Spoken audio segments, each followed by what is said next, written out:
नमस्कार बच्चों, good morning. आज हम पढ़ेंगे चैप्टर नंबर 3 क्लास 12 बायोलॉजी जीव विज्ञान। हमारा तीसरा जो अध्याय है वो मानव जनन ह्यूमन रिप्रोडक्शन। ठीक है, मानव जनन ह्यूमन रिप्रोडक्शन में हम क्या पढ़ेंगे? मानव के अंदर जनन पढ़ेंगे। ठीक है, कि मानव में, मनुष्य में किस प्रकार से प्रजनन होता है। ठीक है, तो मानव में प्रजनन जो है ह्यूमन रिप्रोडक्शन पढ़ने में हम आज थोड़ा पढ़ते हैं। पहले सामान्य परिचय, सामान्य परिचय।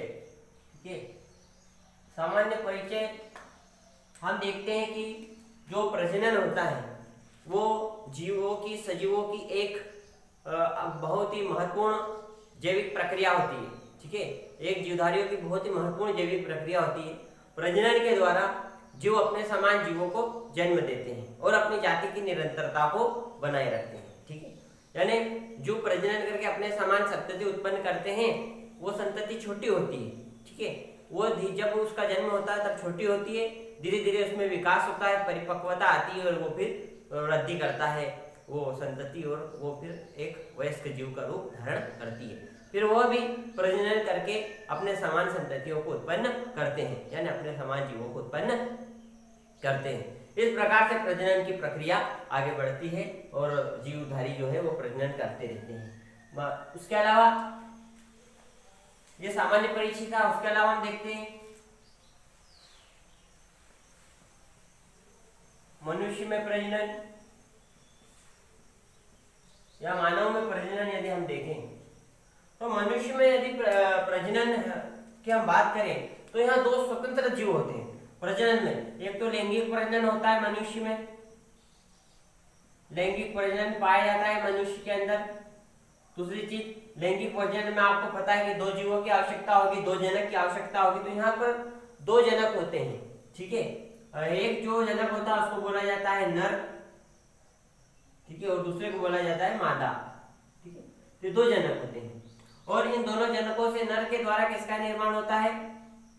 नर युग्मक का, और मादा के द्वारा होता है मादा युग्मक का। ठीक है, तो यहाँ पर नर युग्मक का निर्माण होता है और इधर मादा में मादा युग्मक का निर्माण होता है। नर युग्मक को क्या कहा जाता है? शुक्राणु, स्पर्म, और मादा युग्मक को कहा जाता है अंडाणु या अंड, इसको बोला जाता है। ठीक है, तो नर के अंदर जो नर युग्मक पाया जाता है उसको शुक्राणु कहा जाता है, मादा के अंदर जो मादा युग्मक पाया जाता है उसको अंडाणु कहा जाता है। ठीक है, इस प्रकार से ये दो युग्मक मिलकर प्रजनन की क्रिया संपन्न, इन दोनों से मिलकर प्रजनन की क्रिया संपन्न होती है। ठीक है, तो ये मनुष्य में। उसके अलावा मनुष्य में प्रजनन कब होगा? प्रजनन एक परिपक्व अवस्था आती है, उस परिपक्व अवस्था में द्वितीयक लैंगिक लक्षण जो है वो उत्पन्न होते हैं और उन द्वितीय लैंगिक लक्षणों के द्वारा ही प्रजनन संभव होता है। ठीक है, यानी जन्म से ही प्रजनन की क्रिया चालू नहीं हो जाती है, कुछ आयु बढ़ जाने के बाद, ठीक है, कुछ किशोर अवस्था आने पर जब शरीर के अंदर द्वितीय लैंगिक लक्षण का विकास होता है तब जाके प्रजनन की क्रिया संपन्न होती है। ठीक है, तो इस प्रकार से ये मनुष्य के अंदर प्रजनन होता है। ठीक है, नर युग्मक और मादा युग्मक के द्वारा। अब नर युग्मक मादा युग्मक के द्वारा तो होता है, लेकिन नर के लिए यहाँ पर जनन के लिए विशेष अंग पाए जाते हैं जिनको नर जनन अंग कहते हैं, नर के अंदर पाए जाने वाले। मादा के अंदर भी प्रजनन के लिए विशेष अंग पाए जाते हैं जिनको मादा जनन अंग कहा जाता है। ठीक है, नर के अंदर विशेष अंग पाए जाते हैं जिसको क्या बोला जाता है? नर जनन अंग। मादा के अंदर पाए जाने वाले विशेष अंग को बोला जाता है मादा जनन अंग। यानी यहाँ पर प्रजनन के लिए विशेष अंगों की आवश्यकता होती है। इन विशेष अंगों के द्वारा ही मनुष्य के अंदर प्रजनन संभव होता है। नर के अंदर पाए जाने वाले जो प्रजनन अंग होते हैं उनको नर जनन अंग कहा जाता है। मादा के अंदर जो प्रजनन अंग पाए जाते हैं उनको मादा जनन अंग कहा जाता है। ठीक है, तो इस प्रकार से नर जनन अंग में हम देखते हैं नर जनन अंग। ठीक है, नर जनन अंग कौन कौन से हैं जो कि नर के अंदर पाए जाते हैं, जो प्रजनन में महत्वपूर्ण भूमिका निभाते हैं। तो हम सबसे पहले देखते हैं नर जनन अंग। ठीक है, हम देखते हैं नर जनन तंत्र। अब हम क्या देखते हैं, नर जनन तंत्र, मेल रिप्रोडक्टिव सिस्टम। ठीक है, नर जनन तंत्र जो होता है, एक मादा जनन तंत्र होता है जो कि मादा के अंदर होता है। नर जनन तंत्र नर के अंदर पाया जाता है। ठीक है, नर जनन तंत्र के अंदर क्या क्या चीजें होती है, सबसे पहले होते हैं वृषण एवं वृषण कोष होता है, टेस्टिस स्क्रोटम। ठीक है, एक जोड़ी वृषण होता है, एक जोड़ी वृषण और वृषण कोष होते हैं। अधिवृषण होता है, ठीक है, जोड़ी अधिवृषण होते हैं। शुक्रवाहिका होती है, ठीक है, शुक्राशय होता है, मूत्रमार्ग, शिश्न और पुनरस्थ कार्पस ग्रंथियां, prostate and Cowper's glands present होती है। ठीक है, तो ये इतनी सारी चीजें नर जनन तंत्र में पाई जाती है। सबसे पहले हम देखते हैं वृषण एवं वृषण कोष। ठीक है, तो आप देख रहे होंगे डायग्राम में, ये नर जनन तंत्र है। ठीक है, नर जनन तंत्र के अंदर यहाँ पर आप देख रहे हो वृषण कोष। ठीक है, ये वृषण कोष और वृषण। ठीक है, वृषण कोष और वृषण जो होते हैं, सबसे पहले हम वृषण की बात करें तो सबसे महत्वपूर्ण अंग होता है प्रजनन, नर जनन। नर जनन तंत्र का सबसे महत्वपूर्ण अंग वृषण है। ठीक है, इसको टेस्टिस कहते हैं। एक जोड़ी वृषण पाए जाते हैं, यानी 2 वृषण होते हैं मनुष्य के अंदर, नर के अंदर, और ये वृषण जो होते हैं इनके अंदर ही शुक्राणुओं का निर्माण होता है। ठीक है, शुक्राणुओं का निर्माण इस वृषण के अंदर ही होता है। ठीक है, इसलिए इस वृषण को क्या कहा जाता है, इसको कहा जाता है प्राथमिक जनन अंग। प्राथमिक जनन अंग भी कहते हैं इसको। ठीक है, प्राथमिक जनन अंग भी कहा जाता है शुक्राणु, इसको वृषण को, बहुत ही महत्वपूर्ण अंग होता है। उसके अलावा विकास, वृद्धि, ठीक है, और इसका कार्य कहां से संपन्न किया जाता है, कहां से इसको कंट्रोल किया जाता है, इसका काम किया जाता है पीयूष ग्रंथि में पाए जाने वाले, पीयूष ग्रंथि में पाए जाते गोनेडोट्रोपिन, गोनेडोट्रोपिन के द्वारा इसको जो है कंट्रोल किया जाता है, नियंत्रण किया जाता है इसका, वृषण का। ठीक है, वृषण जो होते हैं वो उदर गुहा के बाहर, यानी हमारे शरीर के बाहर पाए जाते हैं। शिश्न के दोनों तरफ एक एक लटके हुआ होता है। ठीक है, वृषण, और दोनों टांगों के बीच में पाया जाता है। ये किसमें पाया जाता है, वृषण कोष, जो कि एक चमड़ी की थैली आप कह सकते हो। चमड़ी की थैली होती है जिसके अंदर ये वृषण कोष सुरक्षित रहते हैं। बहुत महत्वपूर्ण अंग है, इसलिए इसे सुरक्षित रखा जाता है। ये शरीर से बाहर पाए जाते हैं जब भ्रूण की अवस्था में शरीर के अंदर होते हैं, किंतु जब जन्म हो जाता है तब शरीर से बाहर चले जाते हैं, तो ये वृषण कोष में पाए जाते हैं। वृषण कहाँ पाए जाते हैं, वृषण कोष में, एक चमड़ी की थैली हम कह सकते हैं। ये बाहर क्यों पाए जाते हैं शरीर से, क्योंकि शुक्राणुओं के निर्माण के लिए, शुक्राणुओं के निर्माण के लिए हमारे शरीर से कम तापमान चाहिए। हमारे शरीर का तापमान आपको पता है कितना होता है, 37 डिग्री सेल्सियस। इस तापमान पर वृषण के अंदर शुक्राणुओं का निर्माण नहीं होता है, इसलिए ये शरीर के बाहर पाए जाते हैं, क्योंकि शुक्राणुओं के निर्माण के लिए शरीर के तापमान से 2 से 3 डिग्री तापमान कम चाहिए, यानी 35 या 34 डिग्री सेल्सियस यदि टेम्परेचर होगा तो ये शुक्राणुओं का निर्माण होगा। तो इसलिए ये वृषण शरीर के बाहर पाए जाते हैं, जिससे शरीर के बाहर जो तापमान कम रहता है और जिससे वृषण आसानी से शुक्राणुओं का निर्माण कर सके। ठीक है, इसलिए शरीर के बाहर पाए जाते हैं वृषण। ठीक है, महत्वपूर्ण अंग माना जाता है, ये सबसे महत्वपूर्ण अंग होता है।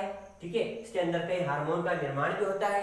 शुक्राणुओं के अंदर कई हार्मोन पाए जाते हैं, ठीक है, जो कि द्वितीयक लैंगिक लक्षण को भी कंट्रोल करके रखते हैं और प्रजनन में महत्वपूर्ण भूमिका निभाते हैं। ठीक है, वृषण के बाद हमारा अगला आता है अधिवृषण। ठीक है, अधिवृषण जो होता है ये वृषण के अंदर ही पाया जाता है। अधिवृषण, ये अधिवृषण क्या है, कुंडलित नलिका होती है। क्या होती है, कुंडलित नलिका। कुंडलित नलिका का जो अगला मुंह होता है, जो सकरा होता है, वो आगे जाकर क्या बनाता है, शुक्रवाहिनी। ठीक है, अधिवृषण का अगला मुंह सकरा हो जाता है और वो क्या बनाता है, शुक्रवाहिनी। ये अधिवृषण कुंडलित नलिका होती है, यानी वृषण के अंदर आप यदि देखो तो बहुत सारी नलियां हैं, बहुत सारी छोटी छोटी शुक्र जनन नलिकाएं पाई जाती हैं। शुक्र जनन नलिकाएं मिलकर अधिवृषण का निर्माण करती है। अधिवृषण कुंडलित एक नलिका होती है।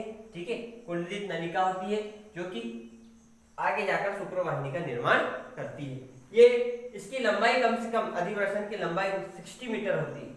60 मीटर लंबी नली होती है, कुंडलित नलिका होती है अधिवृषण। ठीक है, अधिवृषण के अंदर जो शुक्राणु होते हैं उनको परिपक्व और उनका संग्रहण भी अधिवृषण के अंदर होता है। ठीक है, अधिवृषण का जो भाग होता है वो बना हुआ वृक्क से ही होता है। जब भ्रूणी अवस्था में होता है तो ये वृषण क्या होते हैं, भ्रूणी अवस्था में वृक्क के पास पाए जाते हैं, अंदर उधर गुहा के बाहर नहीं रहते हैं। तब कुछ हिस्सा जो होता है वृक्क का निकलकर अधिवृषण में चले जाता है। ठीक है, तो ये अधिवृषण होता है। उसके बाद में हम बात करें शुक्रवाहिका की, तो शुक्रवाहिका जो होती है 30 सेंटीमीटर लंबी नली होती है, 30 सेंटीमीटर लंबी नली जो कि अधिवृषण से शुक्राणुओं को ले जाती है, अधिवृषण से शुक्राणुओं को कलेक्ट करती है, ले जाती है। और ये यहाँ से आपको दिखाई दे रही ये शुक्रवाहिका, शुक्रवाहिनी जिसको कहा जाता है, शुक्रवाहिका वाहिनी। ठीक है, वास डिफरेंस जो होती है ये यहाँ से शुक्राणुओं को ले जाती है, ले जाकर कहाँ छोड़ देती है, शुक्राशय। ठीक है, शुक्राशय तक ले जाती है। तो ये जो एक नली होती है, ठीक है, 30 सेंटीमीटर लंबी होती है जो कि शुक्राणुओं को ले जाने का काम करती है। ठीक है, अधिवृषण से ये उनको ले जाने का काम करती है। उसके बाद में हमारा आगे आता है शुक्राशय, सेमिनल वेसिकल्स। शुक्राशय की यदि बात करें तो ये क्या होता है, पतली मार्शल भित्ति का बना होता है, पतली मार्शल भित्ति। ठीक है, इसकी दीवारें जो होती पतली मार्शल होती, पतली मार्शल दीवार होती है। उसके बाद में तो शुक्राशय जो होता है, यहाँ आप देख रहे हो शुक्राशय। ठीक है, ये शुक्राशय है।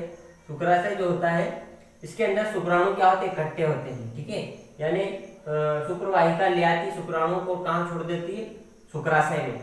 इसकी दीवार पतली मार्शल दीवारें होती है। उसके अलावा शुक्राशय जो होता है उसकी दीवार जो होती है एक तरल पदार्थ स्रावित करती है, चिपचिपा पदार्थ स्रावित करती है इसकी दीवारें, शुक्राशय की दीवारें।